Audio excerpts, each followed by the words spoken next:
When Steel talks, everybody listens. This is When Steel Talks, and we're pleased to have the opportunity to sit down once more with Mr. Khan Cordice of Antigua and Barbuda. It's been 8 years since we first and last met in the official interview scenario. A lot has changed since then. I mean, you have grown so much, and you are now essentially a leader in Pan in your own right in Antigua and Barbuda. So welcome once more, and thank you for taking the time out to chat with When Steel Talks, Khan. Oh, thank you. It's always a pleasure conversating. I mean, yes, definitely, it's been quite some time. Still hadn't grown into my body 8 years ago. 2008, this is 2016 now. Right, yeah. Many competitions later. Indeed, yeah. So just to bring people up to speed and of course fill in all the necessary areas that need some attention as we go right along, but in 2008, you had just come into arranging, and only because I believe that the CXC, which is the Caribbean Examination Council's requirement for the music exams, had an arranging component. So you dabbled with it then, and you've been essentially hooked ever since. Ever since, yes. Right? There was Moods of Pan competition, an annual competition. There was a 25-a-side, where several steel orchestras, I think including one from Trinidad and Tobago, I don't think they didn't compete. They didn't compete, but they were there. Part of the festival. They were part featured, of the festival. I guess. But there were several other bands with 25-a-side and some veteran arrangers in Antigua and Barbuda. And at 17 or 18, you bettered them. You won the competition as the arranger for Antigua and Barbuda's National Youth Pan Orchestra. So you don't need me here. You're right. No. This is not. I'm just, we just want to bring people up to speed because introducing Khan Cordice now, there's so much more that happened before we got to this point. So 2009, your first national panorama competition, and it was also your first championship. Definitely. Antigua and Barbuda, of course, with a field of veteran and championship arrangers in Antigua and Barbuda, and you bested them in 2009, and then in 2011, 12, 13, and then you're the reigning champ for 2015, so you Hells Gate Steel Orchestra, defending the championship at that point. But in between, you went to the University of the West Indies, St. Augustine campus in Trinidad and Tobago. There was a first Pan scholarship. On a Pan scholarship. From the government of Antigua and Barbuda. And after 2 years there or so? 3 years. 3 years for your bachelor's.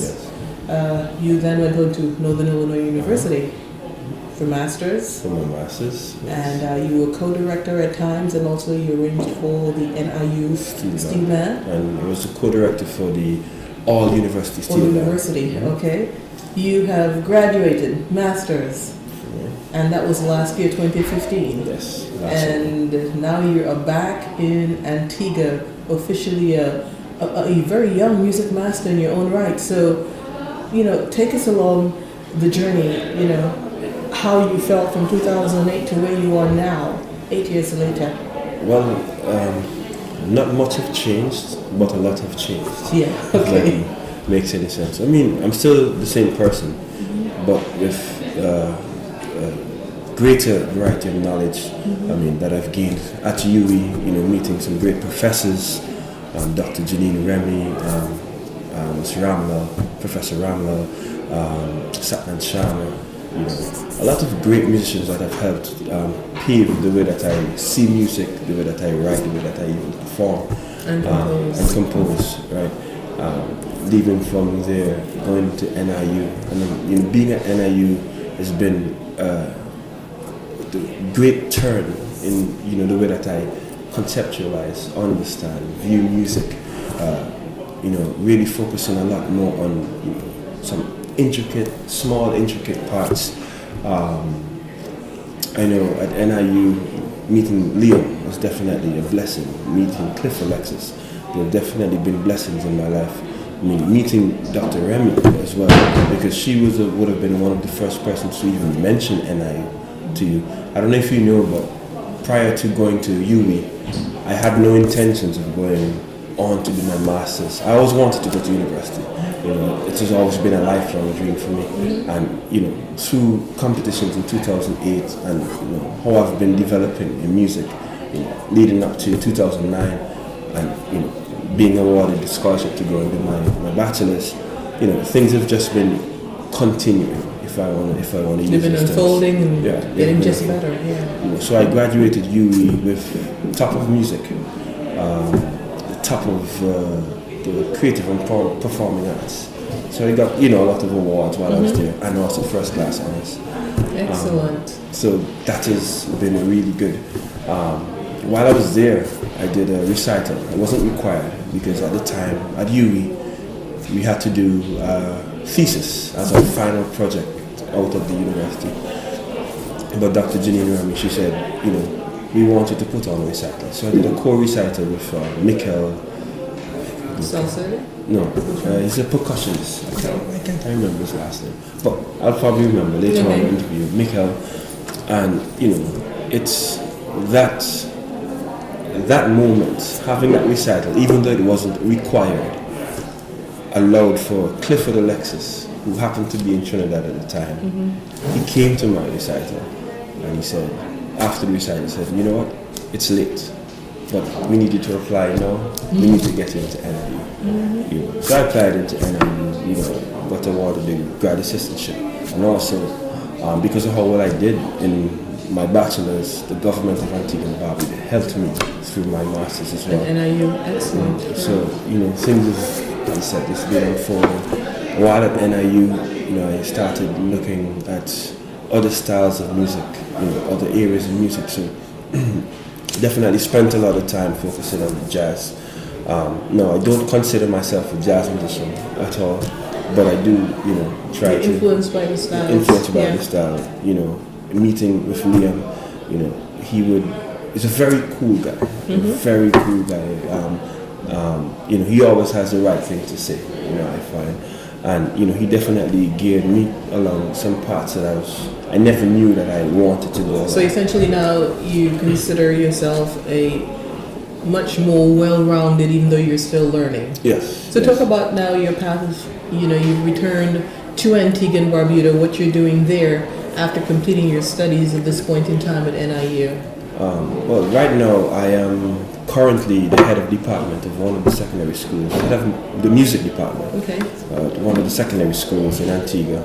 I'm also the associate pan instructor at one of the private secondary schools as well. Obviously I have my obligation with the now Hells Gate Steel Orchestra as the musical director and acting PRO. That's for a short time. I'm getting that off. So you have essentially a full schedule of activities, both in the education arena and also in the musical arena when it comes to Hells Gate Steel Orchestra.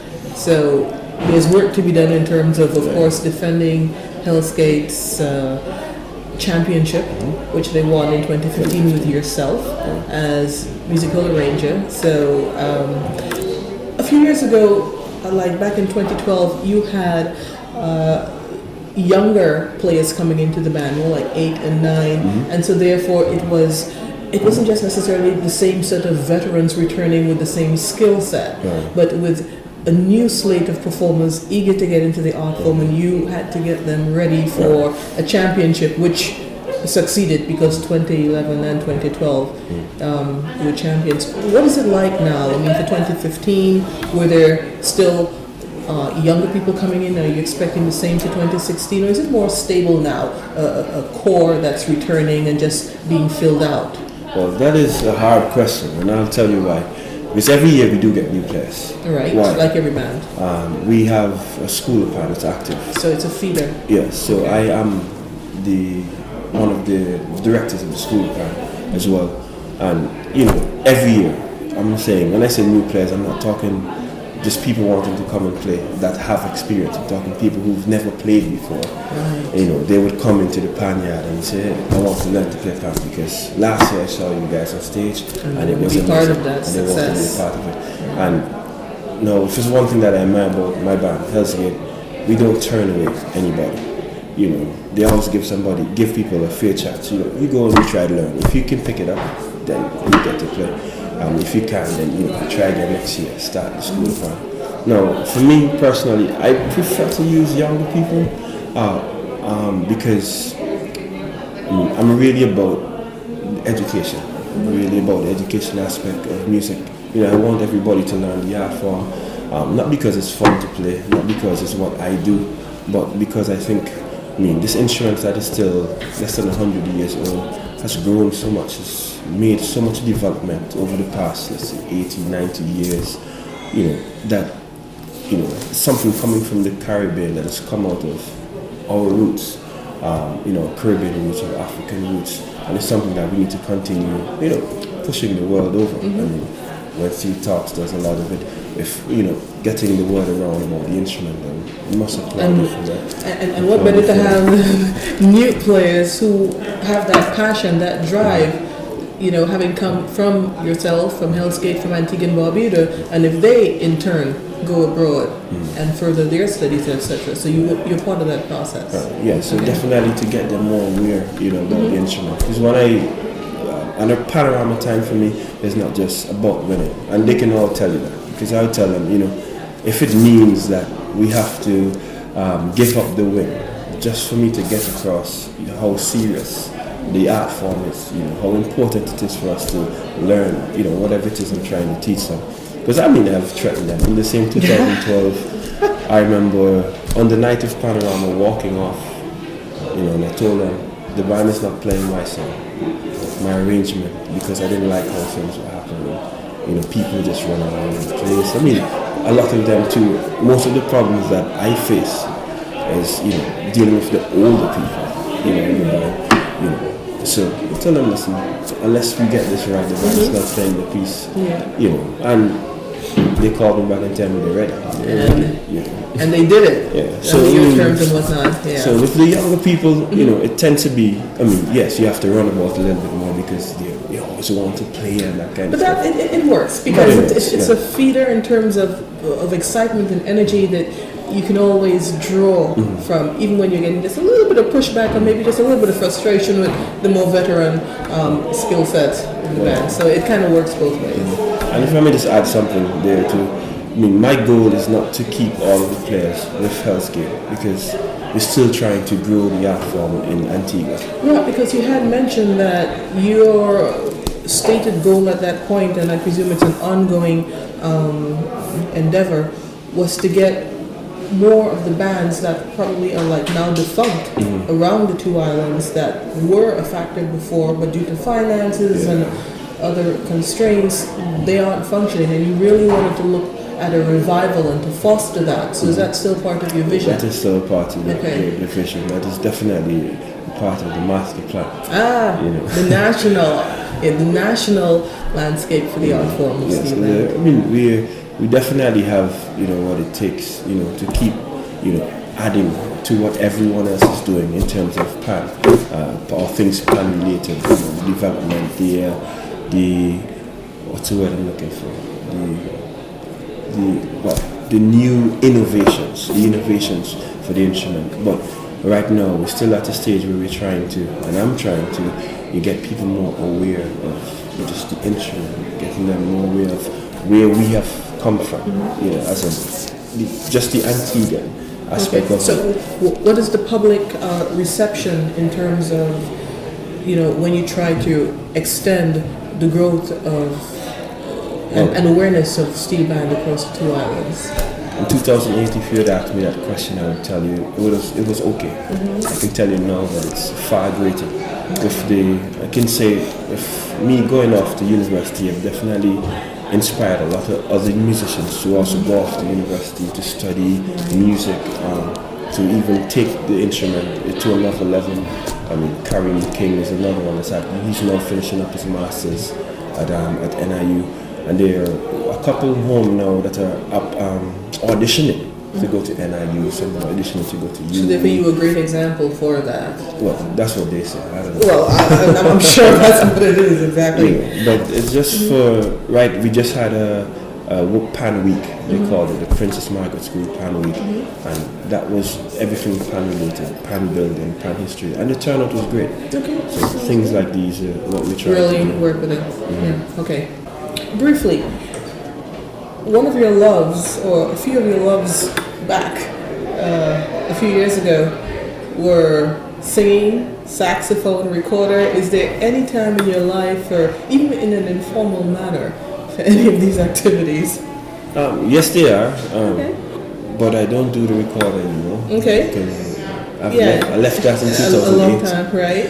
I don't really play the sax anymore. I do have a sax. Actually, I got a new one from my father 2 years ago. Okay. What was? Still can't. Still can't play. What about singing? Can you sing? I do sing. You know, I Okay. still don't sing as much as I would like, You'd like to, but I yeah, do. so- In my right. performances, I always Okay. give a little sing. And you were always a double seconds fanatic. Is that still the Yes, case? yes, I am. Talk a bit about your musical influences through the years. I think I remember in 2008 telling you about Stevie Wonder. Yes, because you played Sir Duke. Mm-hmm. That was a song you arranged back then. Right. Still definitely a big part of my Okay. musical playing. But right now, you know, definitely getting more influenced by jazz. You know, definitely spending a lot more time looking at Charlie Parker, Okay. Very popular. Coleman Hawkins, looking at a lot more Coltrane right now. Oh, right. You know, trying to get into that kind of stuff. All right. But you know, I really still appreciate a lot of Andy Narrow's music. I actually wrote a song for him a couple of years ago. Oh, okay. What was the name of that one? Smooth Talk. We had Okay. a conversation over the phone, and I just never, I don't know why, I just never expected the conversation to go so smoothly. Okay, You know, so we were just coming out of, I think, so small surgery. You know, and he was doing so on one of my recitals I performed that song, Smooth Rock. Smooth Talk. Yeah. And that was your composition? My composition, Oh, yes. okay. So that's pretty cool. Yeah, but it's like, you know, Yeah. jazz type of stuff. What keeps your passion for Pan going overall, besides the fact that it consumes your life? But is there any specific aspect or anything That that keeps it going. yeah, I mean, for the art form, everything that's related to it? My love for the art form is heavily based on the contributions and the hard work of, you know, the pioneers that have gone before me. You know, I really appreciate the work that they've done, you know, to get the art form where it is today. And my goal, well, one of my goals is to maintain and to see how much further I can push it with all of my colleagues and all of the well-wishers for the art form.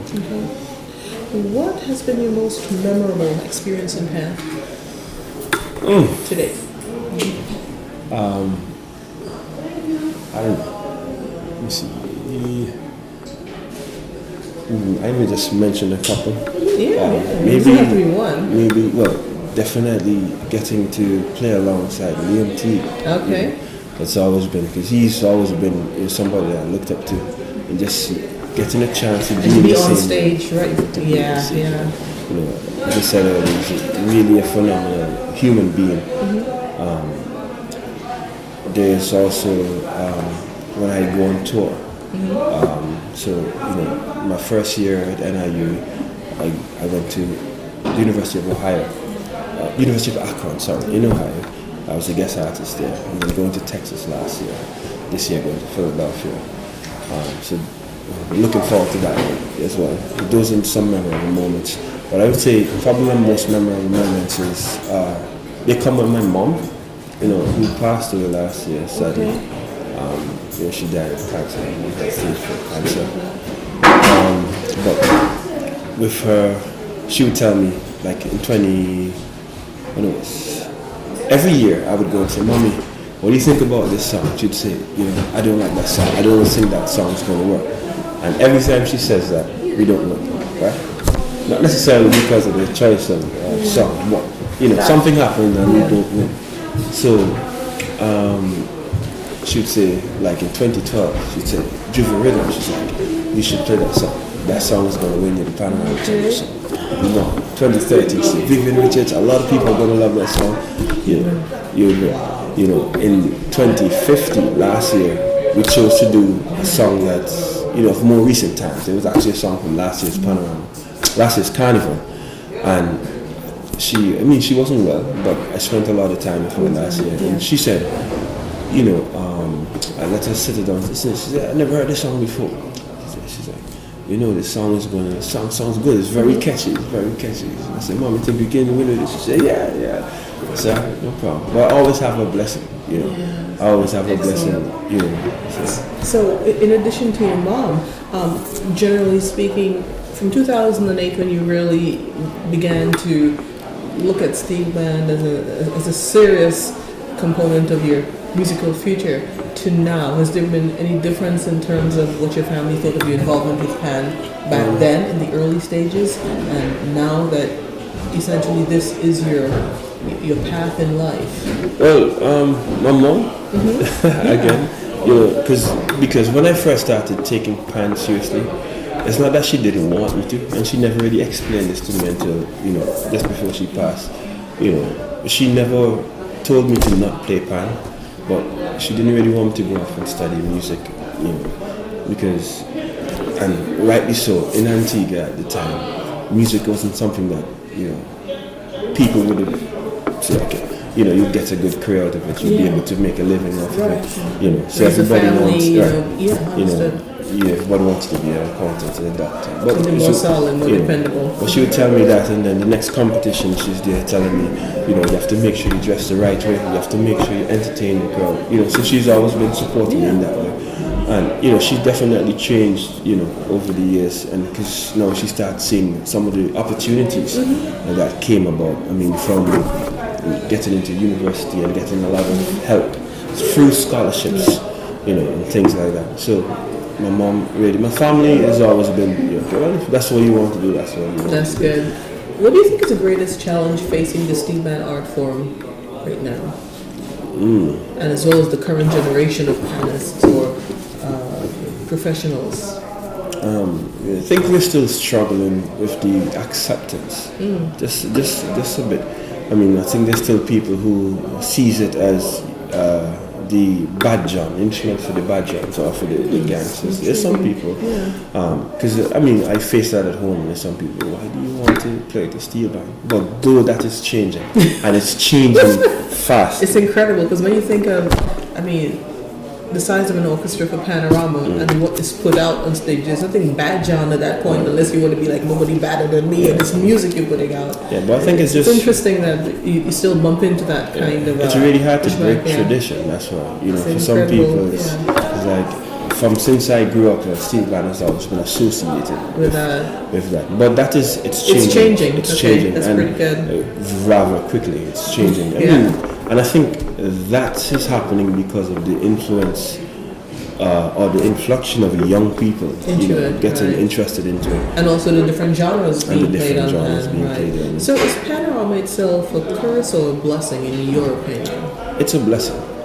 I know there's some people who don't want Panorama. Either say it's killing the instrument or stifling the instrument. I don't think it's stifling the instrument. I think it's one avenue. Just like, I personally don't like playing in hotels, performing in hotels, but it's another avenue for the instrument, it's another avenue for somebody to make a livelihood. So there's nothing wrong with it. But Panorama... It's so much big. It's bigger than hotels. It's bigger than just a few ensembles here, even though that is part of it, but there's so much more for the instrument. And Panorama in itself has led the instrument to so much growth. From the arrangement to even the combination of instruments. I'm sure some of the different instruments, different styles of fans that people have created over the years, the quads, the four fans, would have stemmed from Panorama. Say, we needed to bring this voice to life in our arrangement. So it definitely helped with the innovation and the development. So, I think it's a blessing and definitely not a curse. Okay. What disappoints you the most in the Pan movement overall? When we don't want to work together, when we're not thinking towards one common goal, which is to further the instrument, the education, literacy. in Antigua we say bad man. I don't know if you understand, but we don't like selfish. Yeah, you know. bad man, yeah. So we definitely need to work together. I mean, it has nothing to do with race or class or anything. You know, just the art form, people in the art form, musicians in general. Need to come together and work together, understand where it needs to go and work toward that. Right. When it comes to yourself professionally in terms of Pan, but also personally, you know, in the composing aspect of it and arranging, where do you see yourself 5 years from now? Definitely teaching. Okay, so the education will always be a key component. I've always told I tell my students all the time, sorry, and I even spoke to my principal, who's like my first boss. I tell her, you know, I would teach for as long as people want to learn. But the day at all people don't want to learn, I'll stop teaching. You know, I really don't like to teach and people don't want to learn. If you're not interested in learning, I feel like I'm wasting my time. You know, so I mean, in 5 years, I do see myself still teaching, but definitely still performing, and hopefully finding some more time and inspiration for composing. Yeah. I'd like to compose a lot more, but honestly, the time, you know, and I've been going through a lot of things, you know, with my mom's passing and having to deal with the family, you know, my two younger brothers and my sister, because we all live together, the four of us, my father, you know, it's a different family. So, you know, trying to get through all of that, now with, you know, all of my responsibilities, work, my community responsibilities, you know, Hells Gate. I actually teach at another community school, the Chateau Steel Pan Academy. I don't know. Yes, that was with Cleo, right? Right, my fiance is... yes, Cleo, your fiance, Cleo Antoinette. Right, you know, so... it's all of that, but I do, you know, some composing still. You know, I'm working on some stuff now, see if I can get it done for the Philadelphia performance. You know, my last semester in NIU, I composed a 4-movement steel pan improv suite, I call it. Okay. You know, so looking at adding to it, you know, making some different arrangements. So definitely composing and educating. Composing and educating. And, you know, ever since I went to university in Illinois, Northern Illinois University, the performing aspect has been, you know, at the forefront. You know, because obviously, prior to that, I never really saw myself as a performer, you know, but I've definitely grown into that. Yeah, love that aspect of the art form. How large is Hells Gate Steel Orchestra for Panorama Night? It depends. Okay. We normally say a big 100 or a big 120. But it most sounds like 130 something, but we can't say that. Yeah, it's roughly, it's normally over 100, you know, 120, 125. I think last year would have been 125, 126. And, you know, 80 to 90% of the people are under 25. Gotcha, yeah. So, anything else related to Pan, you know, that you have in mind that you'd like to touch on before we wind up? I mean, there's so many things that we can talk about. I know earlier we were talking about the International Panorama. Right, yes, because the International Conference in Panorama, the ICP, which took place in Trinidad and Tobago, that was in August of 2015. Antigua and Barbuda wasn't represented there. What was that about? Do you have any ideas? Were you guys hoping to be part of it, or? It's a very expensive venture. Okay. That's the first thing. Now I know Ebonites, the Panorama Champs of 2014, they intended to go, but they too, you know, they were talking about the expenses. It's really expensive, you know, to take your band up and, you know, just take it to another country. Yeah. You know, you get to use some of the pans, the low pans from another band in Trinidad, but I mean, just to get the high pans across it's still expensive. It's still expensive. And I mean, we're in the Caribbean, like I said, it's expensive. But we're still at home, you know, working on developing the art form to a point where, you know, we can build up the finances. You know, Panorama in Antigua still makes, you know, just over $30,000 easy for the Panorama winners. And that's nothing at all. I mean, your uniforms alone are like $17,000. You know, procuring new instruments, arranges, you know. So, you know, maybe in the future, but it's really expensive.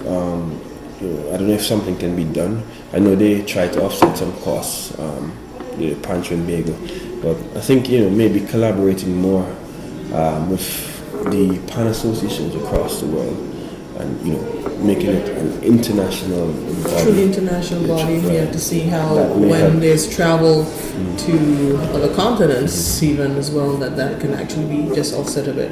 Well, it's been really, really good, Khan, being able to catch up and know what's happening with you in terms of the steel pan art form, and of course, by extension, the rest of your life. Congratulations on all that you've accomplished so far. It's obvious there's just so much more that you're going to do, and we want to wish you all the best in that. Thank you so much, and by extension, we wish all the best for Pan in Antigua and Barbuda at the same time, and with yourself and others like you with a similar mindset. Those goals are probably going to be met sooner, hopefully, than later. So thank you very much for taking time out with Thank you for having me. Okay. When steel talks, everybody listens.